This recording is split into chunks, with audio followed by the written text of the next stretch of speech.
Hi everyone, Dylan from Eurospares here.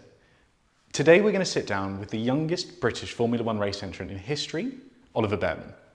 At Eurospares we've been fortunate enough to sponsor some incredible talent over the years, Charles Leclerc, Antonio Fuoco and Mick Schumacher included, but sponsoring Ollie this year has been special by any measure. Ollie is the reserve driver for both the Haas and Scuderia Ferrari Formula One teams, but what really propelled him into the public eye was his unbelievable debut for Ferrari in Jeddah. So today we're going to sit down to discuss the Formula 2 season, his race in Jeddah, and what his future might look like.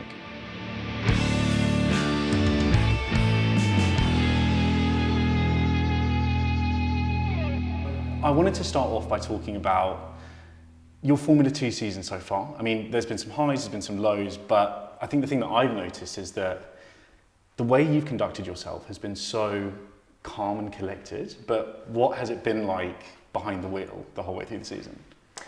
Yeah, it's been a bit of a struggle so far, honestly. We started slow, let's say, with the new car. We struggled a little bit to understand it. I feel like recently we've been on quite an upwards trend. And as the races have gone on, we've understood the car a bit better. And in every race, I tend to get a bit of a better feeling. Sure. Previous race in Austria, I won, which was great result for the team and for the spirits of everyone. So yeah, I have high hopes for this weekend. I feel like I said, we're on a good upwards trend, and I have a good feeling with the team as well. I mean, that win in Austria was well overdue. I mean, we were all of the guys at Eurospares were just over the moon. And do you think that improvement in pace was more you just driving the car? That's like the wheels off the car, or is it a case of the team has been making some adjustments and you're starting to really understand where you're going? Or I guess Silverstone's really the test, right? Exactly. I think Austria is a track that's always suited us on paper, considering the limitations and the difficulties that we faced. We tended to be strong in the lower energy tracks like Monaco, like Austria. So Silverstone, with what we know, it's going to be a fair test of our car. But I have high hopes because we've been making small adjustments and small things to try and get a better feeling with the car. And Austria was the first time that I really felt comfortable. And it really reminded me of last year where we were really confident and really strong with the pace. So I have high hopes for Silverstone. I think where we're going is correct. So it's going to be a good one. So obviously Silverstone is the first race of the back half of the season. So what are you kind of aiming for? Do you want to get points regularly? Do you think you're in a position to start winning on the regular again? Kind of what are you shooting for?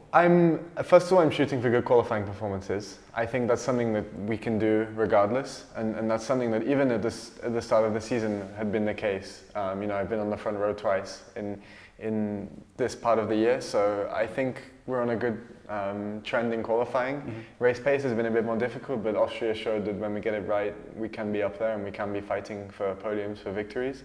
So yeah, my goal of the second half of the season, of course, first of all, we have Silverstone, and that I have a bit of a different goal. It's my home Grand Prix, and I want to aim as high as possible, regardless of what's happening. But for the rest of the season, I just want to bring those standout performances and maximize what we have and finish on a high with Prema. So the next bit's a bit more esoteric, but I can't remember a season in Formula 2, certainly in recent memory, where there have been two such key Formula 1 prospects in the shape of obviously you and Kimi. And to make it even more interesting, you guys are obviously teammates, and I'm quite interested to understand what is your guys' relationship like? Because I suppose you two are the only real people on that grid who understand what each other are going through. But then you also need to compete with each other. And so, are you guys pals? Do you talk about it? What's your relationship like behind the scenes? Yeah, first of all, Kimi is performing at a really high level as well. I think we push each other forward, which is, of course, step one of being teammates. We have a good relationship off the track, and we can confide in each other because we're going through quite similar circumstances, of course, with our struggles at the start of F2, and we have a lot of, I would say, outside pressure from people higher up. So yeah, there's definitely, you can tell there's a lot of eyes on us as drivers, as a team, and that makes our life a bit more difficult, and we of course have a bit more pressure than maybe some other teams. And even for the staff within Prema, they know that the pressure's on. So yeah, it does make it a bit difficult, but I think it's nice that we're going through the same thing, and I think I can say that I can really rate Kimi as a driver. He's got up to speed really quickly in Formula 2 and he's performing well. So it's nice that we push each other forward. And I think the thing that I've noticed, which is quite nice, and this is from the outside looking in, so you can correct me if it's wrong, but it doesn't seem like a kind of Rosberg-Hamilton split garage kind of vibe at Prema right now. It seems like you guys are all really glued together and just trying to get the best result possible. So it's really nice to see. I think so. I think that like I said, we've been struggling a bit. So the worst thing you can have is a disconnect between teammates. Yeah, like a fractured team. Yeah. We've been really together and we've been having the same feedback, the same difficulties with the car, which is of course a good thing as well. Because if we're struggling with different things, then it kind of can confuse the team and lead us in different directions. Sure. We've both been on the same page since day one, and we're getting towards where we want to be now. So it's paying off, and I hope we can continue a good relationship because there's nothing worse than having clashes with your teammates. Of course. Okay, let's talk about Jeddah, man. I'm still on cloud nine after that, and I imagine you are too. But walk me through the day, right? So what happens? You obviously put it on pole. You wake up on the Friday, I guess, because it was pushed back a day? Yeah, it was pushed back a day, so Friday. Of course, first of all, going back to Bahrain, where it was a really difficult weekend in Formula 2. Yeah. We turned up to Jeddah with really no idea what to expect, and I did the pole in qualifying. So cool, man. First of all, that was a great experience, a great way to start the weekend, and I was really looking forward to Jeddah. It's one of my favorite tracks, and after a good qualifying like that, I really set my hopes high for the feature race. It was Friday morning. We were getting ready for the sprint race. Of course, in Jeddah, everything is quite late because F1 drives in the night. So I was having lunch, and my manager gets a call, and I could read his facial expression. Something was amiss. From when I found out the news to being on track, it was like 2 hours. That's crazy. I had to head to the track and I catch up on so many things. Luckily, I'd done the preparation on the simulator, so I kind of knew the driving technique and braking references and stuff and how to set the car up, as in from my side, switches on the steering wheel, etc.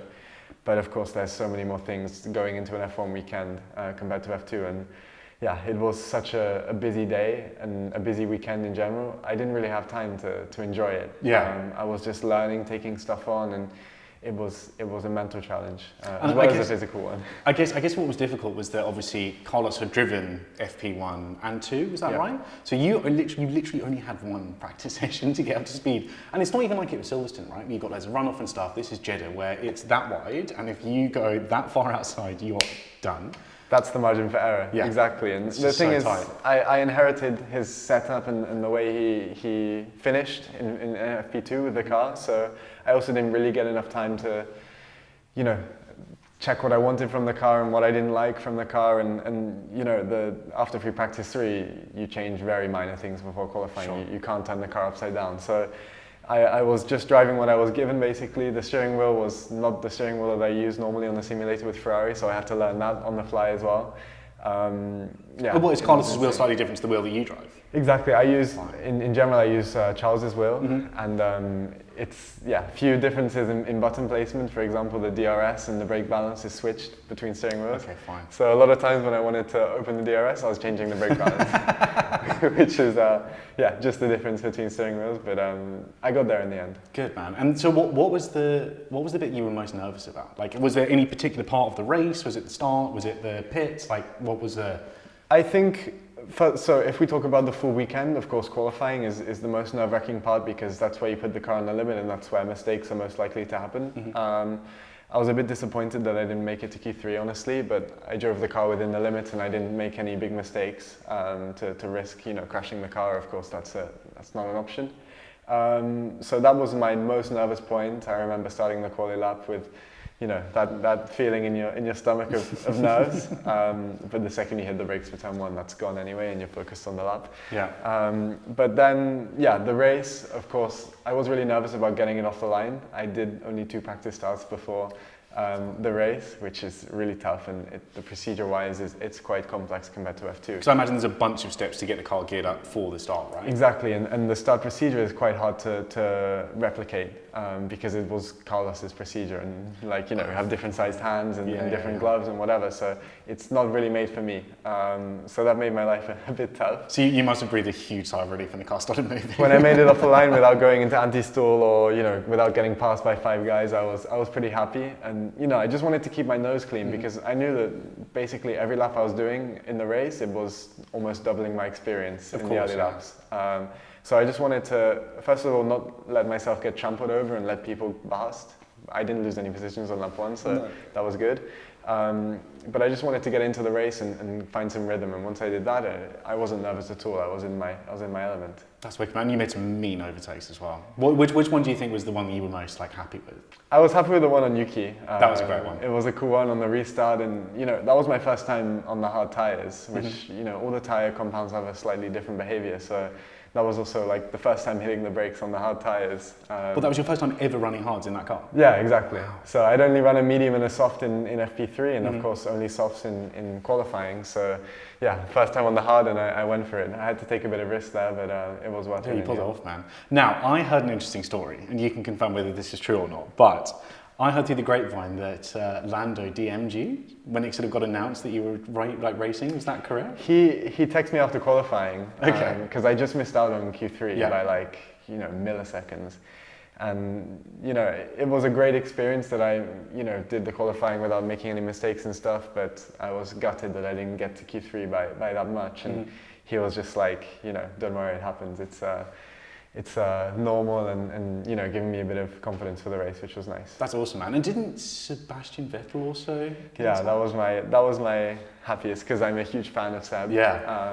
And you know, he texted me good luck, and of course the people that I was working with, those were his race engineers. Oh, cool. So yeah, of course. They speak really highly of Seb, and yeah, I'm also personally a big fan of him. I think this is one of the coolest things about that weekend from the outside was how, like, especially after the race, like every single person was just so proud of what you'd done, so happy. Like, you know, obviously Lewis came over, and like pretty much all of the drivers had amazing things to say. So it was a really, really admirable thing to see how kind everyone was, and you know, also just seeing your face when you came out, man. Now, the one thing that I wanted to touch on was your neck. How was that, mate? I just recovered about a couple of days ago. No, I remember I had a test on the Wednesday after the race. Anyway, that was planned to happen. And I finished the race after, and I thought, wow, this test on Wednesday is going to be tough because my neck was already finished. Yeah. In the end, I recovered quite quickly, but I remember the day after, I couldn't turn it. I was like, to look at people behind me, I was moving my whole body, like it was fully stiff. But that is like the most difficult track on the calendar in terms of physicality. So they didn't pick a great one for me. To make you got thrown in the deepest of the deep end, which is amazing. Were Ferrari suitably impressed with your performance? I think maybe more than they let on. I think my main goal and their goal, they made it clear that there was no expectations, there was nothing to prove. Although I wanted to prove a little bit, of course, it's tough not to. But their main expectation for me was just not to crash the car and to bring a solid result. And I think they were quite happy with the fact that I did that and that I did all the procedures correctly, because those are the little things that can easily trip you up. Pit stops, safety car restarts, the start itself, those are difficult parts, which I got through pretty cleanly. So that was probably the coolest part. That's awesome, man. And more importantly, were you happy, like walking away from the weekend with what happened? I was very happy after the race because it went well. You know, there was no dramas, no hiccups, and I think I finished more or less where I should have, considering where I started. Of course, looking back, there's a lot of things that I would have improved on, but I can't be too harsh on myself. I just got one free practice and I was straight in. So that's what I was going to say, man. I think if you'd had the other 2 free practice sessions, it would have just, because as you said, you then inherited Carlos's car and you couldn't change it massively. Did Fred Vasseur obviously give you any sort of words of wisdom before you got in the car? Because he's a funny guy. I imagine he had a few things to say. He was really straight with me. He just told me not to crash, to not crash. That's good advice. And yeah, of course, it's the worst thing you can say because then you can only think about crashing. But no, I mean, it's important. You know, he was making sure I stayed within myself, build it up step by step, and that was really good info. And you know, just a good reminders to stay on top of that type of stuff. Nice, man. Now, I've wanted to ask you this for a while. Try and explain to a mortal like me what it is like to be fully lit in a Formula One car around that track. I can't, I've experienced a couple of Gs doing like some aerobatics, maybe 4 Gs or something. You guys are putting 5 in braking zones. Like, I can't wrap my head around what it's actually like. The qualifying lap in an F1 car is something that, I mean, I'm getting goosebumps now just thinking about it. It's a rush, you know. It's what you're prepared to risk, especially in a track like Jeddah, because you know that a little mistake is going to come with consequences. And you know, a lot of the high-speed corners, the car can do it. It's whether you've got what it takes. Yeah. And especially in my situation, I didn't really have a lot of time to get up there and really feel comfortable with the car. So some of the times I was going through these corners, not really sure whether it would stick or not. And that feeling is quite special when it does stick. And I don't want to know what it's like when it doesn't. No, definitely not. But it's a rush. That's cool, man. Yeah, after the race, after the qualifying even, it's like, yeah, it's undescribable. It's incredible. How did you sleep? Because I guess it was almost quite nice that you found out last minute on the Friday, because you didn't really have time to think about it. Yeah. But the night before the race, how did you sleep? The night before the race, I slept pretty well. I tend to sleep well. I mean, I don't really struggle with that. I tend to sleep well before races and you know, before big events. I don't have problems with that too often. Only was before my first F1 test. I was like up until 3 a.m. like just thinking about it. But apart from that, I've been okay, which is good because, you know, for example, in Jeddah, the race was at like 8 p.m. So if you don't sleep and you wake up early, you know, you still have to do the full day. Yeah. It's a tough schedule. But yeah, because of the FP3 and the qualifying, I was pretty tired and, you know, it was a very full-on day. So first of all, when I got back to my room, I went straight to bed. Nice. And then when I woke up, I, you know, was thinking a lot about the start and the first laps. That was my only concern, the opening laps and just getting into the pack and into the rhythm. And I knew once I did that, I would be okay. Nice. So I guess Jeddah was probably one of the highlights of your career so far, but I'm kind of interested, like because if you think back, you obviously had something like Baku, where you did amazingly well. You had Jeddah, you had the day you found out you got into FDA, you had your first test. Like, what so far has been the highlight of your career, do you think? I mean, Jeddah, of course, stands out. To have made my debut with Ferrari and to become the youngest Ferrari driver, that's quite a special. It was a special moment for me and my family, and you know, making the step to F1, it's quite an emotional thing because it's a dream that I've been chasing since I was 6-7 years old. And just to have done a race and to debut with Ferrari, it's something quite rare, quite unique. So that was, of course, the most special day in my life. But you know, looking through, I did my first free practice with Haas last year, and that was my first time in an F1 session.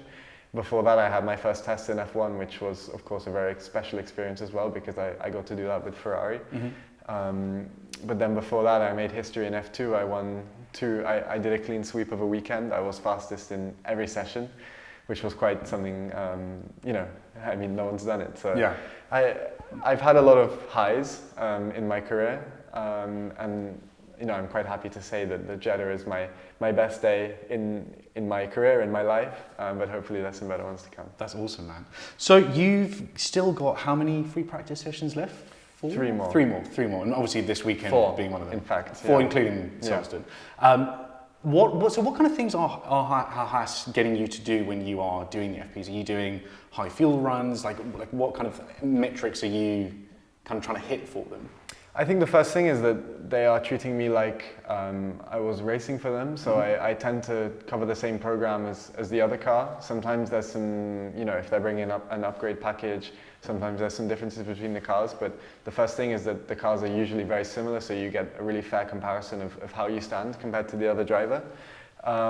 But yeah, we go through a normal plan of free practice, which is usually 2 sets of tires. You get to do a lower fuel quali sim, and then you get to run some consecutive laps on high fuel. So that's a good thing about the F1 sessions. You get lots of tires and lots of laps. So it's a nice change compared to what I'm used to. And you've obviously driven last year's car and this year's car, and the Haas this year is just worlds apart from where it was. It's legitimately really quick now. But what do you think are the kind of biggest differences that you've noticed having driven both?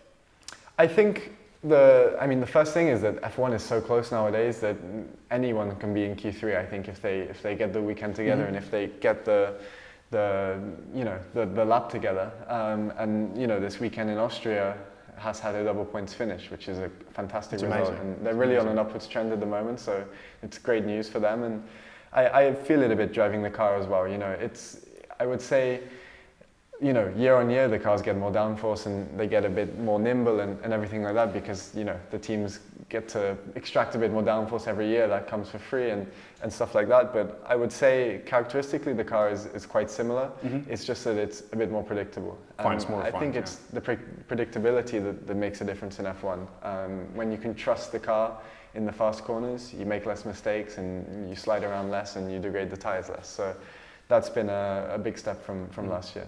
And how have you found dealing with AO so far? Because he seems like he's really switched on, really nice guy, really clear vision for where the team's going to go. So have you spent much time working with him directly? Has he sort of spoken to you and said about the jobs you've been doing and things like that? Yeah, I mean, of course, now with Ayo's new role as team principal, he's a lot more busy than he was last year. You know, because he's got the technical side, but he's also got the other parts of being a team principal now.